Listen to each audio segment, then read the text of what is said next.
तो भाई देखो, तुम भी अपनी जिंदगी में कभी ना कभी ऐसे लोगों से जरूर मिले होंगे जो भाई तुम्हारे सामने आते होंगे तो ऐसा लगता होगा कि ये एक मुखौटा लगा के आए हैं, लेकिन अंदर से ये ऐसे बिल्कुल नहीं है। मतलब कई बार ऐसा आपने देखा होगा कि कुछ लोग बाहर से कुछ और बनते हैं, लेकिन अंदर से वो भाई अलग ही लेवल के होते हैं। तो भाई हाल ही में जब आईपीएल 2024 खेली गई, वहां भी एक ऐसा प्लेयर देखने को मिला जिसे आईपीएल 2024 में देख के हर किसी को लग तो रहा था कि भाई ये पूरे तरीके से बदल चुका है, अब ये वैसा नहीं रहा है जैसा कि ये हुआ करता था। लेकिन भाई रिसेंटली उसी प्लेयर ने कुछ ऐसे कांड करे जिन्हें देखने के बाद, जिन्हें जानने के बाद, जिन्हें सुनने के बाद हर कोई ये बोला कि भाई ये तो वैसा का वैसा ही है, ये बिल्कुल भी ना बदला है, ये बिल्कुल भी ना सुधरा है। हाँ, मैं बात कर रहा हूं रियान पराग की, जिन्होंने आईपीएल 2024 के दौरान अपनी बैटिंग से हर किसी का दिल जीत लिया था, हर किसी का मन मोह लिया था। क्योंकि भाई आईपीएल 2024 में रियान पराग राजस्थान रॉयल्स के लिए हाईएस्ट रन स्कोरर थे।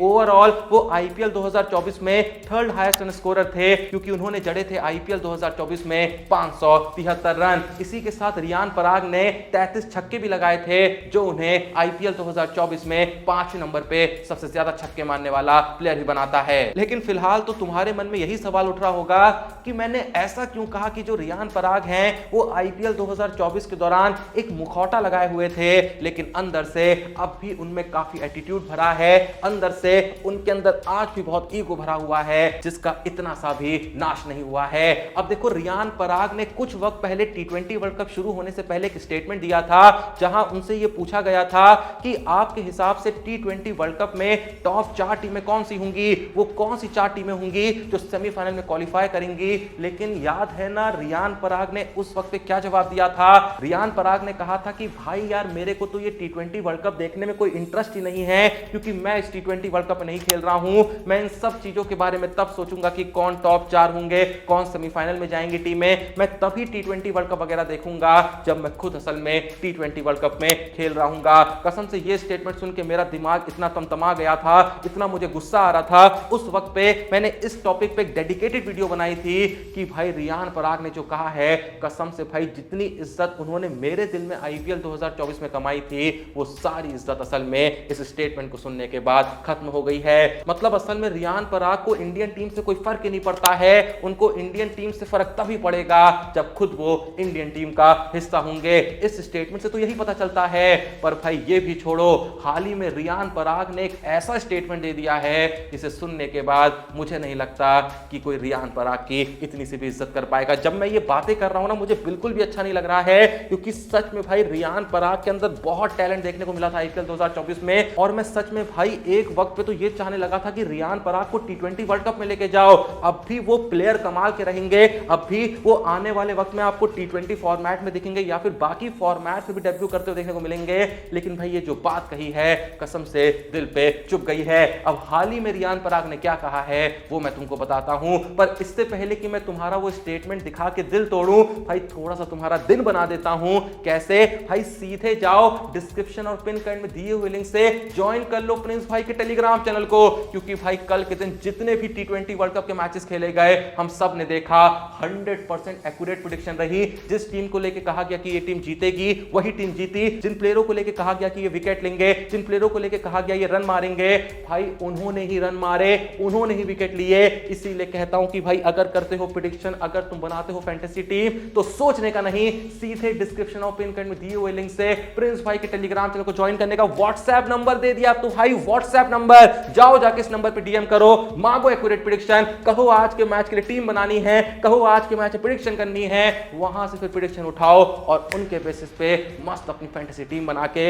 या फिर किसी भी प्लेटफॉर्म पे जाके प्रेडिक्शन करके पैसा ही पैसा कमाओ। टाइम मत वेस्ट करो, जल्दी जाओ भाई। हाँ तो भाई अब वापस आते हैं रियान पराग पे। जैसा मैंने आपको कहा ना कि टी20 वर्ल्ड कप शुरू होने से पहले ऑलरेडी रियान पराग से जब ये सवाल पूछा गया था कि आपके हिसाब से सेमीफाइनल में कौन सी 4 टीमें क्वालिफाई करेंगी, तो रियान पराग ने सीधे कह दिया था कि मेरे को तो ये टी20 वर्ल्ड कप देखने में कोई इंटरेस्ट ही नहीं है, मैं इन सब चीजों के बारे में तब सोचूंगा जब मैं खुद टी20 वर्ल्ड कप का हिस्सा हूंगा। पर भाई हाल ही में जो हुआ, जैसा मैंने कहा, वो सुन के, वो देख के, वो जान के तुम्हारा खून खौल उठेगा। हुआ असल में ये कि रियान पराग को हाल ही में गुवाहाटी की एक स्पोर्ट्स यूनिवर्सिटी का ब्रांड एम्बेसडर नियुक्त किया गया। इस दौरान जब मीडिया से उन्होंने बात की तो रियान ने कुछ ऐसा बोल दिया जिसकी उम्मीद शायद किसी ने नहीं करी होगी। सोशल मीडिया पे वायरल हो रहे वीडियो के मुताबिक T20 वर्ल्ड कप में टीम इंडिया से रिलेटेड जब रियान पराग से सवाल किया जाता है तो युवा ऑलराउंडर कहते हैं कि जब टीम इंडिया खेल रही थी तब वो सो रहे थे। जी हां, रियान पराग एग्जैक्टली यही कहते हैं कि जो भी इंडिया के मैचेस हो रहे हैं वहां जब इंडिया खेल रही थी मैं तो सो रहा था।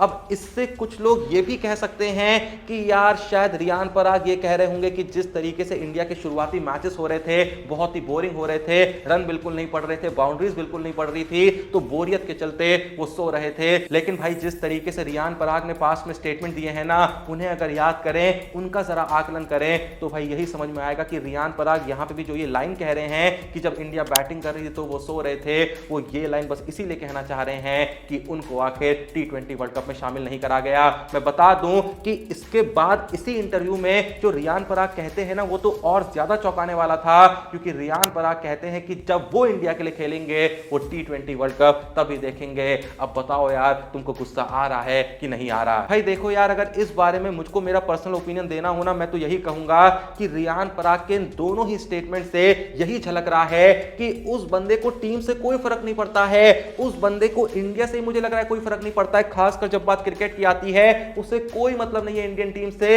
अगर मतलब होता तो कहता कि ठीक है भाई, हम सिलेक्ट नहीं हुए तो क्या हुआ, आगे सिलेक्ट हो जाएंगे, अभी तो बहुत कम एज है, लेकिन इंडिया को कुछ भी करके वर्ल्ड कप जीतना होगा। मैं इंडिया के मैचेस को देख रहा हूं, मैं सपोर्ट कर रहा हूं। भाई एक क्रिकेटर होने के नाते अगर आप ये बातें नहीं कर रहे हो तो भाई आप क्या ही करोगे? मतलब कल को अगर आप इंडियन टीम में आ भी गए, आप तो सिर्फ अपने लिए खेलोगे, क्योंकि आपको तो इस चीज से फर्क ही नहीं पड़ता है कि आपकी टीम जीत रही है या हार रही है। अगर मैं बता रहा हूं इस बंदे को स्क्वाड में लेके भी चले गए और वहां पे अगर इसको प्लेइंग 11 का हिस्सा नहीं बनाया ना, तो मन ही मन तो भाई यही सोचेगा कि भाई टीम हार ही जाए, मैं नहीं खेल रहा हूं तो मेरे को क्या ही फर्क पड़ता है। और अगर प्लेइंग 11 में खेल गया, इसके बल्ले से उसके बाद रन नहीं पड़े, तो भी भाई यही सोचेगा कि भाई मेरे तो रन पड़े नहीं, अब जीते या हारे मेरे को क्या फर्क पड़ता है। भाई ऐसी बातें तो मैंने आज तक किसी भी प्लेयर से नहीं सुनी। जिन प्लेयरों के साथ सच में अच्छी खासी पॉलिटिक्स हुई है, जिन प्लेयरों को बिना वजह टीम से बाहर कर दिया गया, जिन प्लेयरों के साथ बहुत हद से ज्यादा बुरा हुआ,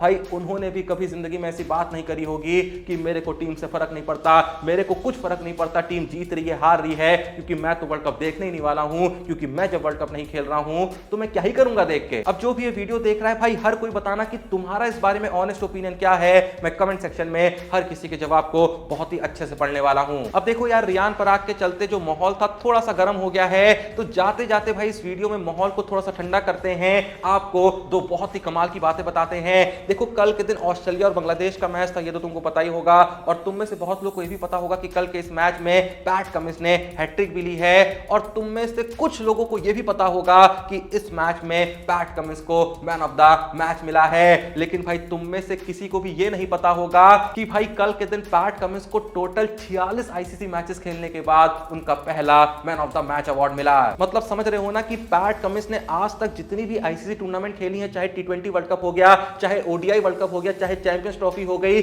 चाहे WTC हो गया, भाई इन सभी आईसीसी टूर्नामेंट में टोटल 46 मैच वो खेल चुके थे, लेकिन एक भी मैन ऑफ द मैच असल में पैट कमिंस को नहीं मिला था। तो कल के दिन पूरे 46 मैचों के बाद पैट कमिंस की ये स्ट्रीक भी टूट गई। तो आओ यार लगे हाथ में तुमको ये भी बता देता हूं कि ऐसे कौन से प्लेयर हैं जिन्होंने आईसीसी टूर्नामेंट में, या फिर कहें जिन्होंने आईसीसी टूर्नामेंट्स के अंदर सबसे ज्यादा मैचेस खेल रखे हैं बिना एक भी मैन ऑफ द मैच लिए, या आसान भाषा में हम ये भी कह सकते हैं जिन्होंने सबसे ज्यादा आईसीसी के मैचेस खेल रखे हैं बिना एक भी मैन ऑफ द मैच लिए। तो इस लिस्ट में 9वें नंबर पे आते हैं हार्दिक पांड्या, जिनकी स्ट्रीक चल रही है 37 मैचेस की। 8वें पे आते हैं क्रिस हैरिस, जिन्होंने 37 मैच खेल लिए थे आईसीसी टूर्नामेंट के अंदर, लेकिन एक भी मैन ऑफ द मैच नहीं मिला। फिर आते हैं मुस्तफिजुर रहमान, जिनकी स्ट्रीक चल रही है 38 मैचों की, और अब भी मुस्तफिजुर रहमान को आईसीसी टूर्नामेंट के अंदर एक भी मैन ऑफ द मैच नहीं मिला है। 6ठे पे है तिशारा परेरा, जिन्होंने बिना एक भी मैन ऑफ द मैच लिए आईसीसी टूर्नामेंट में टोटल 41 मैच निकाल दिए थे।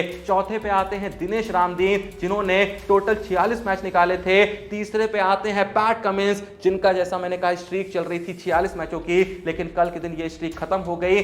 देन आते हैं दूसरे नंबर पे माइकल क्लार्क। जी हां भाई, माइकल क्लार्क जो एक वक्त पे ऑस्ट्रेलिया के बहुत ही सक्सेसफुल कैप्टन थे, उन्होंने भी टोटल 47 मैच निकाल दिए थे, लेकिन एक भी आईसीसी टूर्नामेंट के अंदर मैन ऑफ द मैच नहीं मिला था। अब इस लिस्ट में पहले नंबर पे आते हैं मार्क बाउचर, जिन्होंने 58 मैचेस खेले हैं आईसीसी टूर्नामेंट्स के अंदर, लेकिन उनको भी एक भी मैन ऑफ द मैच नहीं मिला। वैसे भाई जहां मैं तुम्हारे साथ इतनी कमाल कमाल की बातें शेयर कर ही रहा हूं, तो भाई लास्ट एक और चीज बता दूं, मतलब मजा आ जाएगा सुन के। देखो तुमको ये तो पता ही है कि ऋषभ पंत इस T20 वर्ल्ड कप में बहुत सारे कैचेस ले रहे हैं, लेकिन क्या तुम्हें यह पता है कि एक वर्ल्ड कप टूर्नामेंट में ऋषभ पंत ने सबसे ज्यादा कैचेस पकड़ने का रिकॉर्ड बना दिया है? क्योंकि भाई इस लिस्ट में दसुन शनाका हो गए, स्कॉट एडवर्ड्स हो गए, जॉस बटलर हो गए, मैथ्यू वेट हो गए, एडम गिलक्रिस्ट हो गए, इन सब के नाम 9 कैचेस का रिकॉर्ड था एक वर्ल्ड कप टूर्नामेंट में। लेकिन भाई ऋषभ पंत ने इस T20 वर्ल्ड कप में अब तक टोटल 10 कैच पकड़ लिए हैं, और अभी तो भाई बहुत मैचेस होना बाकी हैं। चलो भाई अब बहुत हो गई ज्ञान की बातें, अब इस वीडियो को यहीं पे एंड करते हैं। लेकिन भाई जाते जाते जैसा मैंने कहा, अपना ओपिनियन जरूर देना रियान पराग के उस स्टेटमेंट पे, क्या कहना है उस बंदे के बारे में, उस बंदे के स्टेटमेंट के बारे में, जो भी तुम्हारा ऑनेस्ट रिएक्शन है कमेंट सेक्शन में जरूर बताना। और याद से भाई डिस्क्रिप्शन और पिन कमेंट में दिए हुए लिंक से क्या करना है, प्रिंस भाई के टेलीग्राम चैनल को ज्वाइन करना है या फिर व्हाट्सएप पे डीएम करना है, जो नंबर दिया है जाओ जाके डीएम करो, पूछो आज के मैच में कौन जीतेगा, कौन रन मारेगा, कौन विकेट लेगा, और जैसा मैंने कहा फिर उन प्रेडिक्शन के बेसिस पे क्या करना है जानते हो ना, सब पता चल जाएगा। बस टेलीग्राम चैनल ज्वाइन करो, व्हाट्सएप पे डीएम करो, आनंद करो, मजे लो, एंजॉय करो। वीडियो पसंद आई लाइक करो, चैनल को सब्सक्राइब करो। मिलते हैं नेक्स्ट वीडियो में, तब तक के लिए जय हिंद, धन्यवाद।